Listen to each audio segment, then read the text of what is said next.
एक ऐसी क्रांति जिसने दुनिया के पॉलिटिकल मैप को हिला दिया, एक ऐसी सोच जो मजदूर और किसान के राइट्स के लिए थी, और एक ऐसा लीडर जिसका नाम सुनते ही कैपिटलिस्ट देशों के किंग्स और एम्परर्स कांप जाते थे। उसका नाम था व्लादिमीर लेनिन।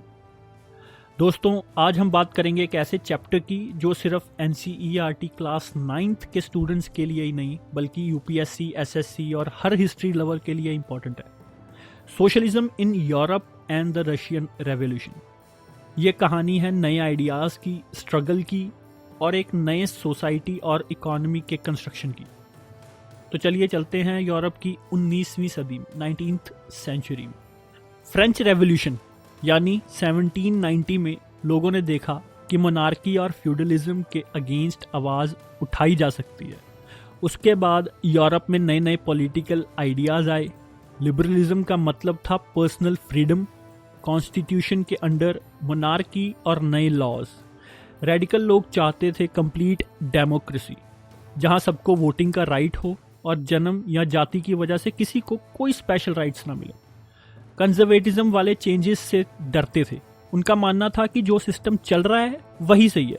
लेकिन इन तीनों के बीच एक नया आइडिया आया, नई थिंकिंग आई, वो थी सोशलिज्म। इंडस्ट्रियल रेवोल्यूशन के बाद यूरोप में फैक्ट्रीज तो लग गई थी, लेकिन मजदूरों की लाइफ और मुश्किल हो गई थी।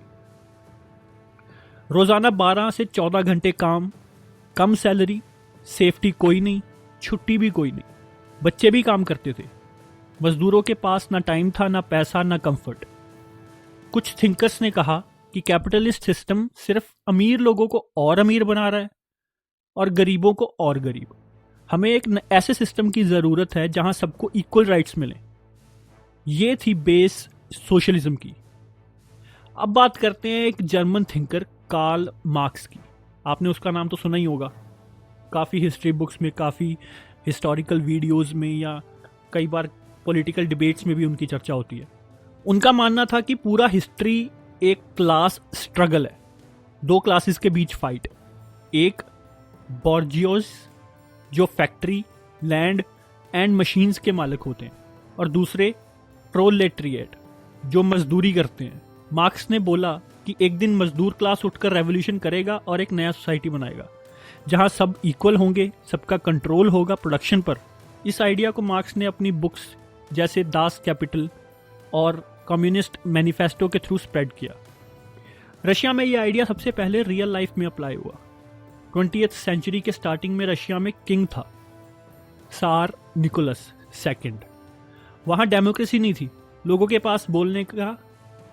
पास बोलने का या वोट देने का राइट नहीं था। किसान के पास अपनी जमीन नहीं थी और मजदूर फैक्ट्रीज में बहुत टफ कंडीशंस में काम करते थे। 1905 में हुआ ब्लडी संडे, एक पीसफुल प्रोटेस्ट जिस पर आर्मी ने फायर कर दिया। बहुत सारे लोग मारे गए। लोगों का भरोसा मोनार्की से उठ गया, लेकिन सार ने कोई मेजर चेंज नहीं किया। फिर आता है ईयर 1917, जब दो मेजर रेवोल्यूशंस होते हैं। पहला फेब्रुअरी रेवोल्यूशन। इसमें सार की पावर खत्म हो गई, किंग की पावर खत्म हो गई और एक टेम्पररी गवर्नमेंट बनी, लेकिन पब्लिक की प्रॉब्लम्स जैसे food, land and peace solve ही नहीं हुई। फिर अक्टूबर रेवोल्यूशन आई। लेनिन और उनके बोल्शेविक पार्टी ने नारा दिया, पीस, लैंड एंड ब्रेड। उन्होंने टेम्पररी गवर्नमेंट को हटा दिया और एक सोशलिस्ट गवर्नमेंट एस्टेब्लिश की। उसके बाद रशिया में सिविल वॉर हुआ। रेड आर्मी जो लेनिन को सपोर्ट करती थी और व्हाइट आर्मी जो ओल्ड मॉनर्की और फॉरेन पावर्स के साथ थी, इन दोनों के बीच फाइट हुई। लास्ट में रेड आर्मी जीत गई जो कि लेनिन को सपोर्ट करती थी। किसानों को जमीन मिल गई, फैक्ट्रीज को गवर्नमेंट ने कंट्रोल कर लिया और 1922 में USSR यानी union of Soviet socialist republics का जन्म हुआ।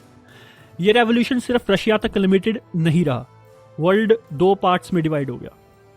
एक साइड थी कैपिटलिस्ट कंट्रीज जैसे अमेरिका, UK वगैरह वगैरह।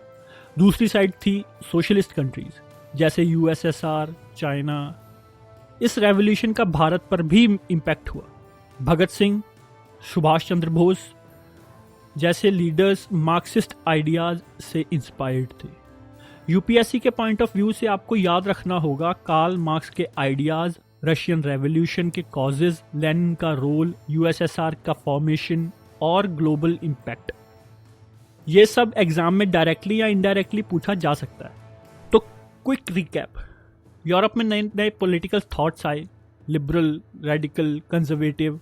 इंडस्ट्रियल रेवोल्यूशन के बाद मजदूर की लाइफ खराब हुई। मार्क्स ने सोशलिज्म का आइडिया दिया। रशिया में सार की डिक्टेटरशिप थी। 1905 में ब्लडी संडे हुआ। 1917 में फरवरी और अक्टूबर रेवोल्यूशंस आई। लेनिन ने पावर लिया, यूएसएसआर बनाया।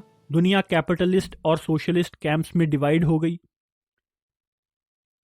अब आपके लिए क्वेश्चन है, अगर आप 1917 के रशिया में होते तो किस साइड होते, बोल्शेविक्स या व्हाइट आर्मी? क्या आपको लगता है लेनिन ने सही डिसीजन लिया था? कमेंट्स में बताएं। वीडियो पसंद आए तो लाइक करें, दोस्तों के साथ शेयर करें और चैनल को सब्सक्राइब करना ना भूलें। मिलते हैं अगले एपिसोड में एक नए टॉपिक के साथ। Thank you.